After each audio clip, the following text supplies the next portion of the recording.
The Holy Gospel of our Lord Jesus Christ according to Matthew. Jesus said, "You've heard that it was said to those who lived long ago, 'Don't commit murder,' and all who commit murder will be in danger of judgment. But I say to you that everyone who is angry with their brother or sister will be in danger of judgment. If they say to their brother or sister, 'You idiot,' they will be in danger of being condemned by the governing council. And if they say, 'You fool,' you'll be in danger of fiery hell. Therefore, if you bring your gift to the altar, and there remember that your brother or sister has something against you, leave your gift at the altar and go. First make things right with your brother or sister, and then come back and offer your gift. Be sure to make friends quickly with your opponents while you're with them on the way to court. Otherwise, they will haul you before the judge. The judge will turn you over to the officer of the court, and you will be thrown into prison. I say to you in all seriousness that you won't get out of there until you paid the very last penny. You've heard that it was said, 'Don't commit adultery.' But I say to you that every man who looks at a woman lustfully has already committed adultery in his heart. And if your right eye causes you to fall into sin, tear it out and throw it away. It's better that you lose a part of your body than that your whole body be thrown into hell. And if your right hand causes you to fall into sin, chop it off and throw it away. It's better that you lose a part of your body than that your whole body go into hell. It was said, 'Whoever divorces his wife must give her a divorce certificate.' But I say to you that whoever divorces his wife except for sexual unfaithfulness forces her to commit adultery. And whoever marries a divorced woman commits adultery. Again, you've heard it said that those from long ago, 'Don't make a false solemn pledge, but you should follow through on what you pledge to the Lord.' But I say to you that you must not pledge at all. You must not pledge by heaven because it is God's throne. You must not pledge by the earth because it is God's footstool. You must not pledge by Jerusalem because it's the city of the great King. And you must not pledge by your head because you can't turn one hair white or black. Let your yes mean yes and your no mean no. Anything more than this comes from the evil one." The Gospel of the Lord. Please be seated.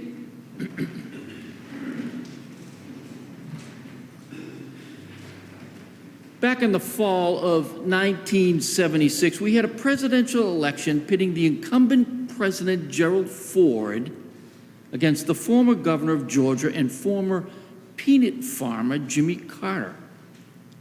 Ford was an Episcopalian, and Carter was a Southern Baptist.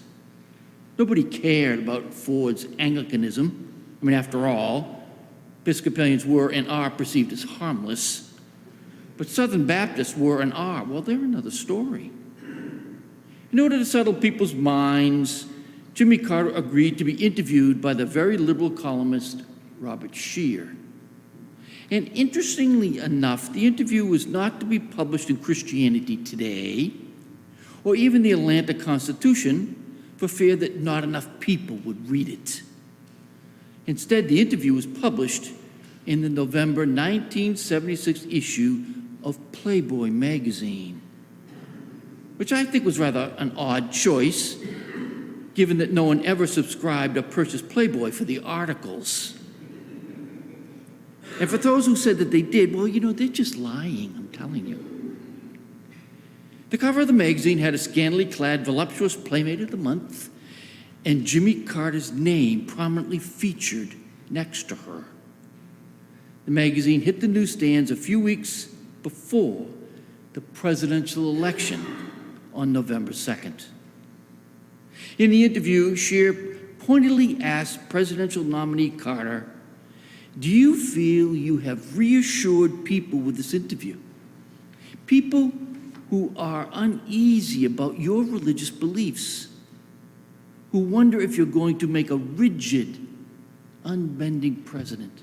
And Carter's response was this: I don't know if you've been to Sunday school here yet, he said, but we've had a good class last Sunday. It was a good way to learn what I believe and what the Baptists believe. What Christ taught about most was pride, that one person should never think he is any better than anybody else. The thing that's drummed into us all the time is not to be proud, not to be better than anyone else, not to look down on people, but to make ourselves acceptable in God's eyes through our own actions and recognize the simple truth that we're saved by grace. I'm not trying to commit a deliberate sin, Carter said. I recognize that I'm going to do it anyhow because I'm human and I'm tempted. And Christ set some almost impossible standards for us. Christ said, I tell you that anyone who looks on a woman with lust has in his heart already committed adultery. And here's the big part. Carter went on to say, I've looked on a lot of women with lust. I've committed adultery in my heart many times. This is something that God recognizes I will do, and I have done it, and God forgives me for it. Now, I want to remind you that this article came out just a couple of weeks prior to the election. A presidential candidate admitted that he had lusted after a lot of women and committed adultery in his heart. Jerry Falwell, Jim Baker, Pat Robertson, and all the big-name evangelical clergy excoriated Carter for his sin. Political pundits, Carter's own advisors were worried that he just caused himself to lose the election. I mean, after all, if a presidential candidate today were to admit that he lusted after women, would you vote for him? Probably not. However, if you voted in 1976, did you vote for an adulterer? Carter won the election. He won the election, which I seriously doubt he would win today. And perhaps one might say that this is because we are more aware, more sensitive to the sins of our past, and that today we've progressed beyond them. And you know, in part I think that's true. However, I think the deeper truth is embedded in our gospel lesson for today, something which I think Jimmy Carter understood and that we don't understand today. Jesus tells us today that all who commit murder will be in danger of judgment. I think we're okay with this. But then, like a candidate for political office, Jesus' mouth seems to get ahead of his brain, because he goes on to say, and I'm here also to tell you that everyone who is angry with their brother or sister will be in danger of judgment. And if you say to your brother or sister, you fool, you will be in danger of fiery hell. Dante's fifth circle of hell is reserved for the wrathful and the sullen. Wrath and sullenness are both the result of anger. Wrath is anger projected outwards, and sullenness is anger turned inward.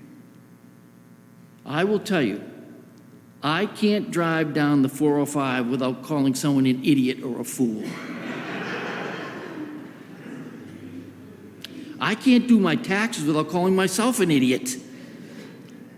It's hard not to think that Jesus is being, harsh here. He seems to be expecting a lot. I get judgment for murder, I get it. But anger doesn't always progress to the level of murder. Again, Jesus' statement seems to be rather harsh. And then Jesus continues. You've heard it said, don't commit adultery. But I say to you that everyone who looks at a woman lustfully has already committed adultery in his heart. Now, to refresh your memory, in ancient Israel, adultery was punished by stoning both man and woman, and stoning them to death. In addition, as a side note here, in ancient Israel, adultery occurred when a married or engaged woman had intimate relations with a man, single or married. If a married man had intimate relations with a single woman, there was no adultery. The sin, you see, was not against the woman, but against a married woman's husband. A married man was not an adulterer if he had affairs with multiple single women. Adultery only involved a married woman, and the offense was not against her, but her husband. Jesus tightens the reins on adultery by declaring that any man who even so much as looks or dreams or thinks of a woman lustfully is guilty of adultery. Now, I will tell you, just doing research on Jimmy Carter's interview in Playboy for this sermon punched this researcher's ticket into Dante's second circuit of hell, which is reserved for sinners of lust. Interesting enough, lust within marriage, like sex, is okay. In other words, it's okay to lust for your husband or wife. Like sex, it's only dirty when it's done outside of marriage, you see. Now let's do a little Bible study here, okay? Jesus appears to be either contradicting or expanding the Old Testament. I mean, after all, he begins each section of our passage today with, "You have heard it said by those who lived long ago," in other words, Moses and the writers of the Hebrew Bible. But then he finishes with, "But I say to you." It appears rather clear that Jesus is updating or contradicting the Hebrew Bible, which earlier in chapter 5, he has clearly stated that he came not to do away with, but rather to fulfill. But neither is the case. Jesus is not giving us new laws. There's a common mistake in Christian biblical interpretation. His purpose is for his followers to have purity of heart, purity of intention. Jesus knew that obedience to rules, even to the Torah, does not automatically produce righteousness. The letter of the law does not give life. One may refrain from murder and still hate, refrain from committing adultery and still lust in the heart. Thus, in order to attain perfect conformity to God's will, one must be animated by something that cannot be formulated by rules. And thus, the follower of Jesus is to seek purity of heart. Jimmy Carter never committed physical adultery. His adultery was in his own heart, in his personal, private relationship with his God, and not within the public sphere of objective reality. And this is the crucial point. There's a difference between that which is personal and private and that which is objective and public. The twain don't always meet. Carter's struggle was between him and his God. Christ calls us to compassion, forgiveness, and loving our enemies. Jesus calls us to perfection despite knowing that we are imperfect human beings. We are only saved by the grace of God, who created us imperfect in the first place. It's important that our deeds be aligned with God's will, but so also are our desires and thoughts.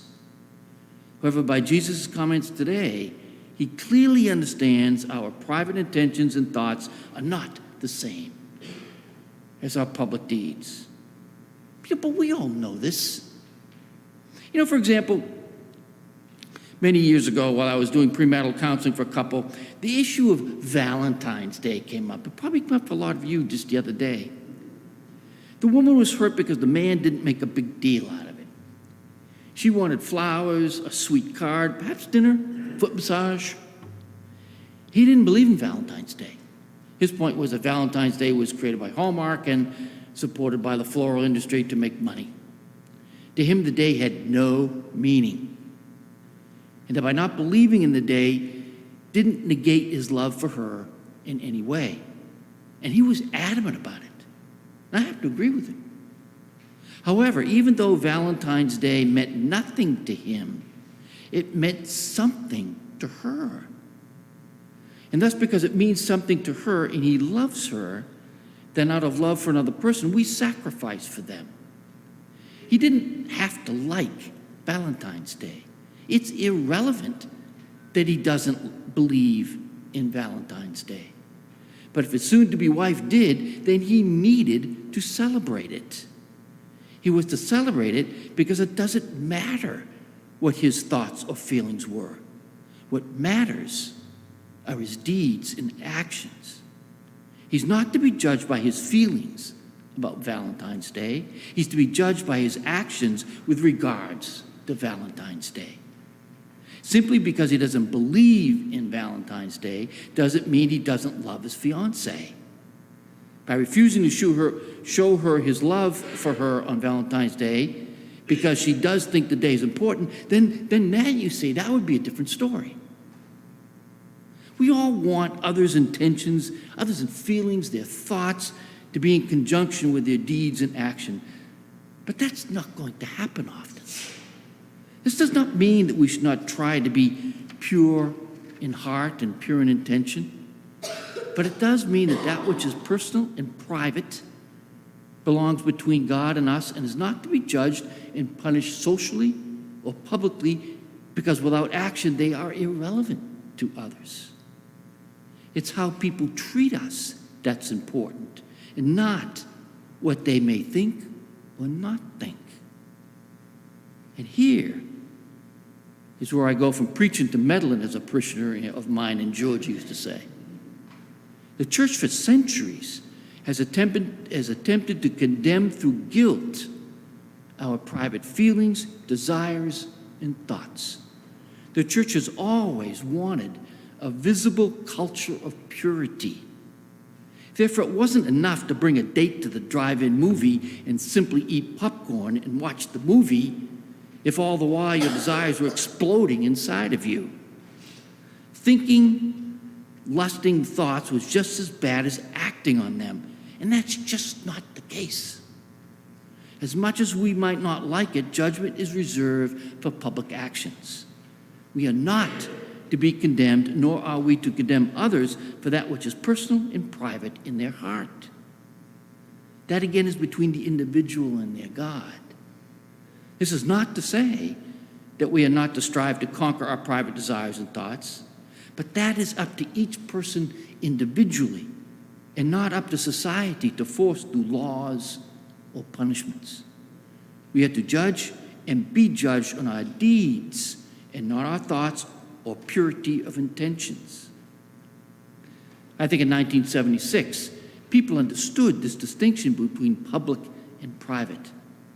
Everybody lusts. Everybody commits sins of intention, sins of purity. Carter was simply bold enough to admit it. Carter was smart enough to know that the world judges our actions, but it is only God who judges through grace our thoughts, intentions, emotions, and desires. But society is beginning to view things differently today. I think social media, in its attempts to be more open, communal, and sharing, has actually caused us to be more restrictive, more Victorian in our culture. We now live in a purity culture.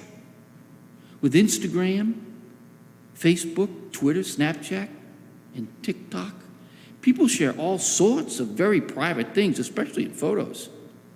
That which was once shared in a private letter or private diary is now worldwide for everyone to see and take advantage of and to judge you. It has become acceptable for future employers and certainly college admissions personnel to research your private Facebook or Instagram postings. You know, I've heard younger folks say that, well, they are more open and communal, less concerned with privacy, but I don't believe them. But if it is true, then you need to know that the standard for judgment will not be what you do, but what you think, what you believe, fantasize, and desire. You will be judged by that which is private. And my hunch is there is no one in here who would like to see all their inner feelings and intentions projected on a screen at the Northridge Cinema for everybody to go and see. And we don't, because we're not perfect. We know we're not perfect. We're embarrassed by many of our desires and thoughts. We wish we could do better, but we just can't. I think such things belong between you and God. But with Alexa listening into everything we say, Amazon tracking and making recommendations on the sometimes very personal things we buy, and corporations gathering all sorts of personal data, we are setting ourselves up for a time when we will be punished in the public sphere for what we feel or think in our personal and private selves, and that is dangerous. God may be graceful, but others who don't like what you believe or think or feel are mean and vengeful. You know, I know people who don't believe in gay marriage.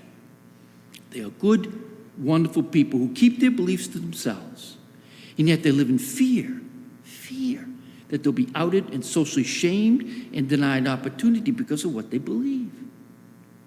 When we lose our freedom of thought, we lose our uniqueness created, formed, and guided by God. There are many in the church and in society who would very much like this. Just know, it is only by the grace of God that any of us can pass the purity test. We can't force people to be pure of heart. That is solely within the realm of God. And remember also Jesus' statement to those who wanted to stone the woman caught in adultery. Let he who is without sin cast the first stone. Amen.